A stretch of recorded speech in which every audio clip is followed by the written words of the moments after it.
ফুলকে প্রশ্ন করি রাতি কোথায় পেলে লাল ফুল জবাবেতে নবী রত্ন মুবারক করে কথা বলে লাল ফুলকে বাগান থেকে চলে গেতে মালা বলো না লাল ফুলকে বাগান থেকে চলে গেতে মালা হাসি মুখে পরাবো তোমায় লাল ফুলের মালা বলো সুন্দরী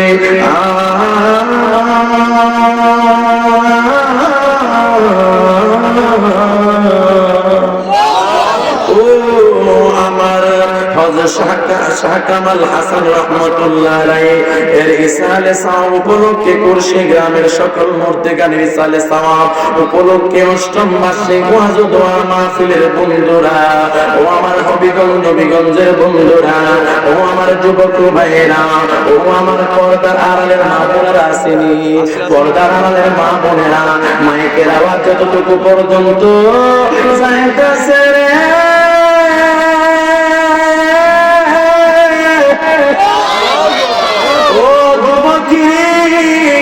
তোমাদের জন্য আমি লোক মানুষের দাগিরি বয়ানটা কইরা দিয়ে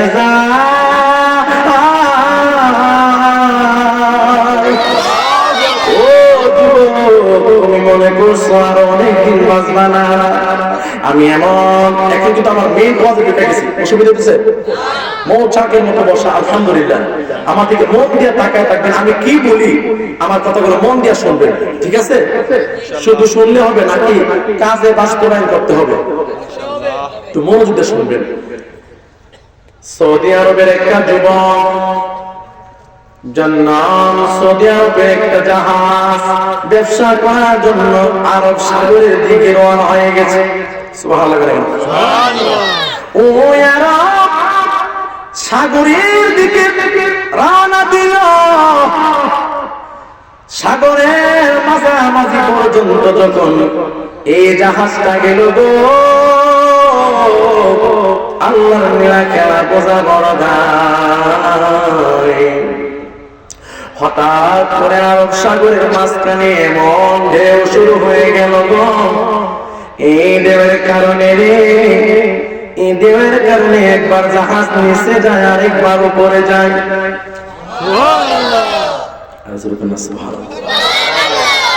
এই জাহাজ নিচে যায় উপরে যায় এবার সমস্ত মানুষগুলা চোখের পানি পালায়া কান্দে সমস্ত মানুষের চোখের মধ্যে পানি আল্লাহ বাঁচাও তুমি ছাড়া আমাদের কেউ নাই যে যে ধর্ম থেকে ওই ধর্মের প্রভুকে ডাকতেছে আওয়াজ দিয়ে এখন আমাদের প্রভু কয়ে যাও জোরে বলেন কয়ে যাও তোমার নামের তসবিহ খুদা জপিয়ে যে মরি তোমার নামের তসবিহ খুদা বড়ই শান্তি লাগে জাহাজটা সাগরের উপরে নিচে হাবুডুবু খাইতাছে এই জাহাজের ভিতরে ছিল একটা যুবক ওই যুবকটা ছিল কোরআনে হাফেজ ওই যুবকটার নাম ছিল আবুল বারাকাত জোরে বলেন আল্লাহু আকবার ওই জাহাজের ভিতরে গো যে যুবক ছিল ওই যুবক কোরআনে হাফেজ ছিল গো তার সিনার ভিতরে দুনিয়ার কোন গান না আল্লাহর 30 পাক কোরআন তার সিনার ভিতরে রয়েছে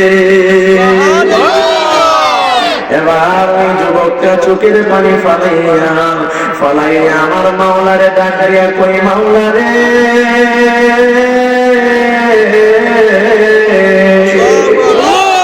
আরব সাগরের ঢেউ বড় কঠিন ঢেউ আরব সাগরের তুফান বড় কঠিন তুফান এই জাহাজ তুমি এখন দুই বাজাইব তুমি আল্লাহ বাঁচাও, আমারে বাঁচাও, আমি কথা বলবো না, আমি আবুল বারাকাতকে বাঁচাও।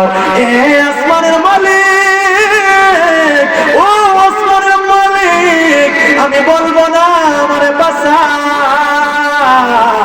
আমার ভিতরে 23 পারা কোরআন আছে, তুমি তো সূরা কোরআন শরীফের 9 নাম্বার সূরা, নতুবা 15 নাম্বার সূরা হিজরের 9 নাম্বার আয়াতের মধ্যে তুমি বলছো ইন্না লাহনু নাযালনা যিকরা ওয়া ইন্না লাহু লাহাফিজুন।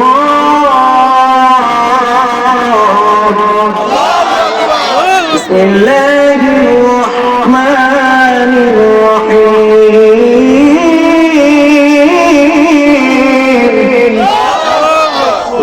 ভালো লাগে না? আমার কথা ভালো লাগে না? একটু জোরে আল্লাহ আকবার বলতে পারবেন না? আবার বলি, আওয়াজ দিয়া চৌকশোকে আশেপাশে যারা আছে হেরা শরীরের মধ্যে একটা ফুরানি শুরু হয়ে যায়, যারা ঘুমাইছে হেরা যেন আফসোস করে যে মাহফিলে না গিয়ে কি ভুল করলাম রে। কথা বলো, জোরে বল, ঠিক না বলেন? একটু জোরে আওয়াজ দিবেন। আমি কেরাতে বলবো, আবার বলবো। আপনারা কোন দেশের মানুষ জানেন? আমরা কোন এলাকার মানুষ জানেন? আপনারা নাসিরউদ্দিন সিফাশালা এলাকার মানুষ। যে নাসিরউদ্দিন সিফাশালা যখন আল্লাহু আকবার কইছেন, তখন বিশাল বড় গোবিন্দের বিল্ডিং কিন্তু চুরমার হয়ে গেছে। সেই দেশের মানুষ যদি আল্লাহু আকবার কইলে মশাও না ধরে, তাহলে বুঝা গেছে আমরা আসলে ইমানের পাওয়ার কমে গেছে। আজকে পাওয়ার দেখা যায় যে আমরা পেলাম আসলে ফুতাইলা মানুষ না, আমরা পেলাম আওয়াজ দিলে কইলাম ফ্যান্ডেল বলি তো ভাগ হয়ে যাবে। কথা ঠিক না বেটি? একটা জোরপোষক একটা আওয়াজ দিবে, রাজি আছেন? আল্লাহু আকবার কইলে দুনিয়ার কেউ খুশি না হইলে একজন খুশি হবে। জোরে বলে তিনি কে? যিনি ছিলেন, যিনি আছেন, যিনি থাকবেন। আমি ছিলাম না, আমি আছি, আমি থাকবো না। 100 বছর পরে আমার অস্তিত্ব থাকবে না, 150 বছর পরে আমার নাম কেউ নিবে না। কথা বলো যুবক, আজকে মাঝে যুবক বেশি, এই জন্য যুবকদেরকে টার্গেট করে আমি কথা বলতেছি। আমিও তো যুবক, আপনাদের মধ্যে 30 বছর 25-30 বছর আমার বয়স হবে, এর বেশি হবে না। আপনাদেরকে টার্গেট করে কথা বলতেছি। যুবক, আপনি যখন হুজুর দাওয়াত দেন তখন হুজুরকে বলেন, হুজুর আমার বাপের লিগা নতুবা আমার দাদার লিগা দোয়া করেন। এই পর্যন্ত জীবন আমার কাছে কোন একটা মানুষ করে না, হুজুর আমার দাদার বাপের লিগে দোয়া করে। কথা কোন কে মাইক না? এই মধ্যে কোনদিন কইছে যে হুজুর আমার দাদার বাপের লিগে দোয়া করে? তাহলে বুঝা গেছে দাদার বাপের লিগে কে দোয়া ছাড়া সর্বোচ্চ বাপ, এরপরে দাদা, এরপরে আর নাম কেউ না। সুতরাং আমি চলে গেলেও আমার নাতির ঘরে ফুটি আর আমার নাম নিত না। এই রঙে কইতাম নি কথাটা? শানে কেমন আছে কইতাম? আবার নি সমস্যা অসুবিধা হইব? হ্যাঁ, সমস্যা কি? এই রঙে দিন যাবে না তো, এই রঙে দিন যাবে না, সোনার রঙ ফুরাইলে তুমি নাগাল পাবি না, তোর এই রঙে দিন যাবে না রে, এই রঙে দিন যাবে না। কথা কোন ঠিক না বেটি? সত্য সামরা দিলা হইব। আওয়াজ দেখুন ঠিক না বেটি? ঠিক কেমনে কইরে এই শক্ত ছাপা যে দিলইব তার কোন ওয়ারেন্টি গ্যারান্টি আছে? কুল্লু নাফসিন যায়কাতুল মউত, মৃত্যু তো পিছনে পিছনে লাগা আছে। কখন মরেন শিওর না যে কোন একটা মানুষ চ্যালেঞ্জ করতে পারবে যে হুজুর আমি 80 বছর বাঁচবো? কথা বলেন, চ্যালেঞ্জ করতে পারবেন? বুঝা গেছে আসার সিরিয়াল আছে, যাওয়ার সিরিয়াল নাই। আল্লাহু আকবার, আল্লাহু আকবার। আমি যখন কিয়ামত বলবো জোরে আল্লাহু আকবার বলতে পারবেন তো ইনশাআল্লাহ? ইনশাআল্লাহ করবেন, ইনশাআল্লাহ করে কেন? আল্লাহু আকবার ওয়া লিল্লাহিল হামদু, বিসমিল্লাহির রাহমানির রাহিম।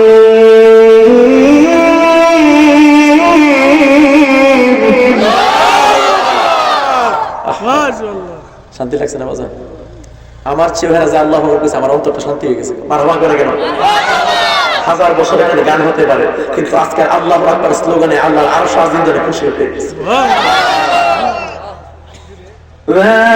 যালিকাল কিতাবু লা রাইবা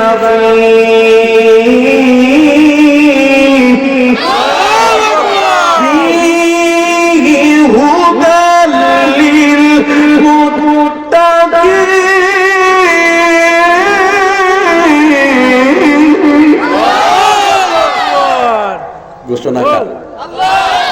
মুসলমান চিল্লি মারা খুব পুষ্পাকা। এই তোমাদের শরীরে কি রক্ত নাই? তোমাদের শরীরে কি জিদ নাই?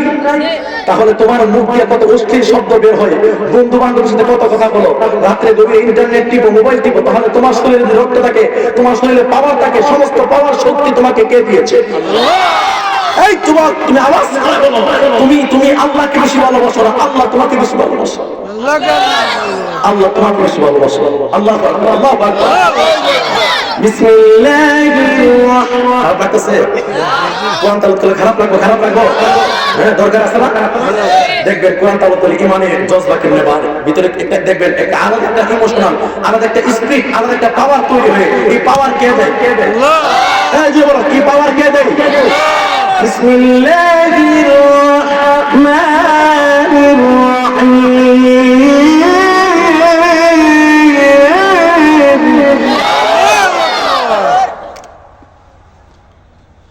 وما خلقت الجن والإنس إلا ليعبدون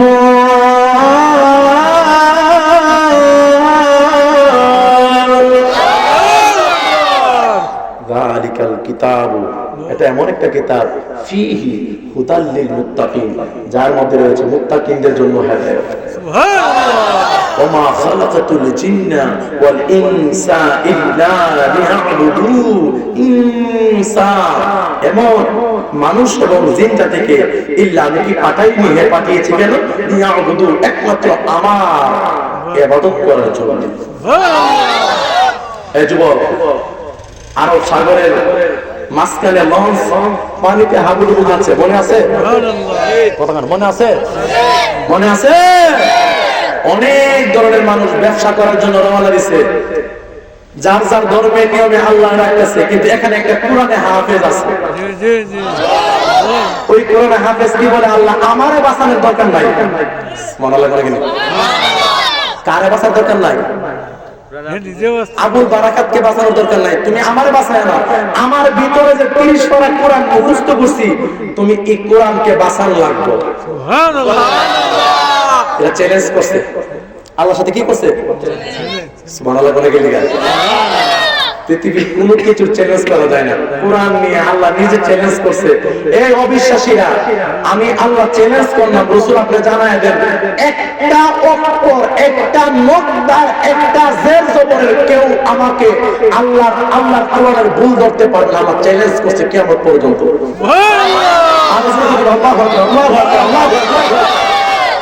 আজও পর্যন্ত কেউ পাচ্ছে এর ভুল ধরতে? অবন্ধনে আবুল বারাকাত দিয়ে কই, আল্লাহ গো, তুমি আমারে বাঁচানো লাগবে না, আমার ভিতরে যে 30 পারা কোরআন আছে, তুমি তারে বাঁচানো লাগবে। জোরে কোন না আল্লাহু আকবার। ও আল্লাহ গো, তুমি তো সূরা হিজরের 9 নম্বর আয়াতে বলছো, এই কোরআন যার ভিতরে আছে, এই কোরআন যার ভিতরে আছে, এই কথা তুমি বলো নাই, তুমি বলেছ এই কোরআনকে আমি সৃষ্টি করেছি, আমি পাঠিয়েছি, এই কোরআনকে হেফাজতের দায়িত্ব আমি আল্লাহ। চিৎকার মেরে কন্যা আল্লাহু আকবার। বিশ্ব থেকে হারাবে না পবিত্র কোরআন, বিশ্ব থেকে হারাবে না পবিত্র কোরআন। পাকিস্তানের সামরিক শাসক মল্ল বিমান দুর্ঘটনায় বিমান পড়ে হইল, কোরআন পড়ে নাই। যে বাংলা ঠিক না বেটি? পাকিস্তানের সামরিক শাসক মল্ল বিমান দুর্ঘটনায় বিমান পড়ে হইল, কোরআন পড়ে নাই। কি করে পড়বে কোরআন? কি করে পড়বে কোরআন? আগুনেতে আসার বিশ্ব জুড়ে ওই কোটি কোটি কোরআনে হাফেজ। কথা কন্যা ঠিক না বেটি? আল্লাহু আকবার। ও আবুল বারাকাত, ডাক ডাকিয়া কয় আল্লাহ গো তুমি বলছো এই কোরআনকে তুমি বানিয়েছো, এই কোরআনকে হেফাজতের দায়িত্ব তোমার। এটাই দেখে আমার সিনার ভিতরে 30 পারা কোরআন আছে, এই 30 পারা কোরআনকে তুমি আল্লাহ বাঁচাইবা। চিৎকার মেরে বললাম আল্লাহু আকবার। এই যুবকের দল আরো সাগরের ঢেউ বড় কঠিন ঢেউ, ওই ঢেউয়ে ওই জাহাজ একেবারে ভেঙে চুরে চুরমার হয়ে গেছে গো। চিৎকার মেরে বললাম আল্লাহু আকবার। সমস্ত মানুষ মাছের পেটে চলে গেল, সমস্ত মানুষ সাগরের পানির নিচে গিয়ে মারা গেল গো। জোরে কন্যা ইয়া রাসূলুল্লাহ। কিন্তু ওই যে 30 পারা কোরআন ওই জাহাজের ভিতরে একজন যুবক ছিল যার ভিতরে 30 পারা কোরআন ছিল। এই যুবকটা বেহুশ হয়ে গেছে। বেহুশ হয়ে যাওয়ার পরে আল্লাহর নীলা গেলা বোঝা বড় দেয়। হঠাৎ করে যুবকটার চোখ মেলছে, জ্ঞান ফিরাইছে। যুবকটা তাকায় দেখতেছে এই জাহাজের অস্তিত্ব নাই, পানির সাথে তক্তাগুলা ভাসতেছে। সমস্ত মানুষ, একটা মানুষও আরব সাগরের মাঝখানে দেখা যায় না। কিন্তু যুবকটা দেখতেছে একটা তক্তার উপরে যুবকটা আপা দেয়া রয়েছে, যুবকটা এখনো মরে নাই। এবার আপন বারাকাত ডাক দিয়া বলে গো ও জগৎবাসীরা রে, তাকায়া দেখো, তাকায়া দেখো গো, আল্লাহর কোরআন যার সিনার ভিতরে আছে তারে দুনিয়ার কেউ ক্ষতি করতে পারবে না। হাত তুলে বলো ঠিক কিনা বলা। আজকে ইহুদি নাসারারা যত ইসলামকে ধ্বংস করতে চায় কেউ পারবে না, কারণ ইসলাম ধর্মটা সাধারণ কোন ধর্ম নয়। আজকে দেখেন ক্যালিফোর্নিয়ায়, আমেরিকাতে আগুন লাগছে, ঢাকাতে আগুন লাগে, বিভিন্ন কান্ট্রির মধ্যে আগুন লাগে। আগুন লাগা ঘরবাড়ি কইরা যা, এরপরেও কোরআন তেলাওয়াত, কোরআন শরীফ পড়ে না, এমন প্রমাণ আছে না নাই? আগুনে যারে ধরে নারী, গভীর মনোযোগ চিল্লি মারে বলুন আল্লাহু আকবার বলো। এই জীবন জুড়ে বলো আল্লাহু আকবার বলো। যে কোরআন গড় পুরে ছাই হয়ে যায় কিন্তু কোরআন পড়ে না।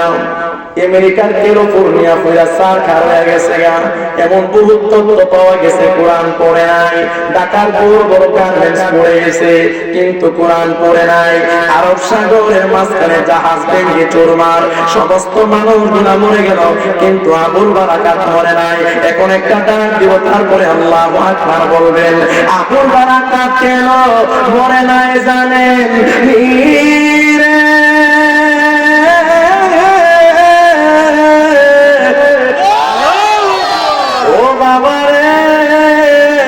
আজকে আমরা কত হিন্দি গান, বাংলা গান মুখস্থ করি, কিন্তু আজকে যদি বলি জানাজার নামাজের নিয়ত রাখো, অনেক যুবক মানুষ, বুড়া মানুষ বলতে পারবে না। ঈদের নামাজের নিয়তটা বলেন, অনেকে পারবে না, পারবে না গো। আমি যদি বলি জুমার নামাজের নিয়ত রাখো, অনেকে পারবে না। কত বড় ঠিক কিনা বলা। কিন্তু আজকে আমাদের দরকার ছিল জানাজার নামাজের নিয়ত শিখা, দরকার ছিল 10টা সূরা মুখস্থ করা, ঈদের নামাজ মুখস্থ করা।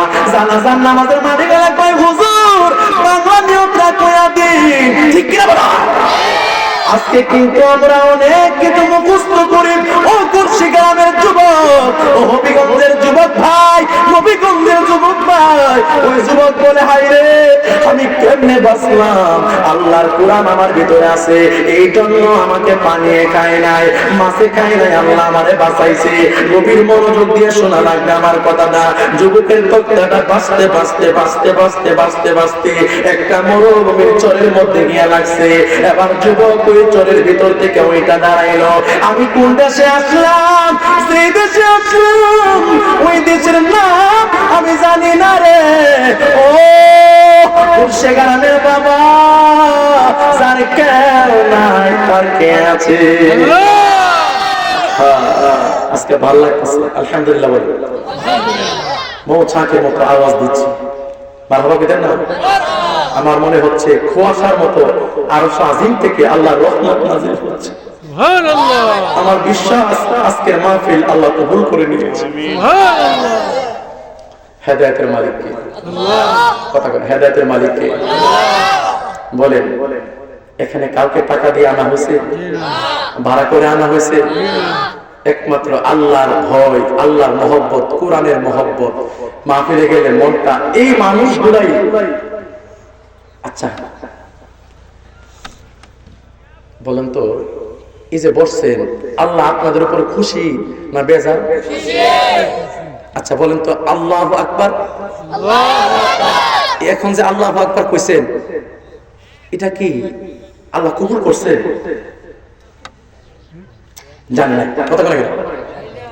এখন আমি আজকে এমন একটা কথা কয়ে দিয়ে যাবো যে এটা কবুল করছে না করছে এটা আপনারা বুঝবেন। সুবহানাল্লাহ। মুফাসসিরিনে কেরামগণ বলছে, কেউ যদি আল্লাহু আকবার একবার বলে, যদি দ্বিতীয়বার আবার আল্লাহু আকবার বলার সুযোগ পায়, তাইলে বুঝতে হবে আগের বার আল্লাহু আকবার আল্লাহ কবুল করে নিয়েছে। সুবহানাল্লাহ। সুবহানাল্লাহ।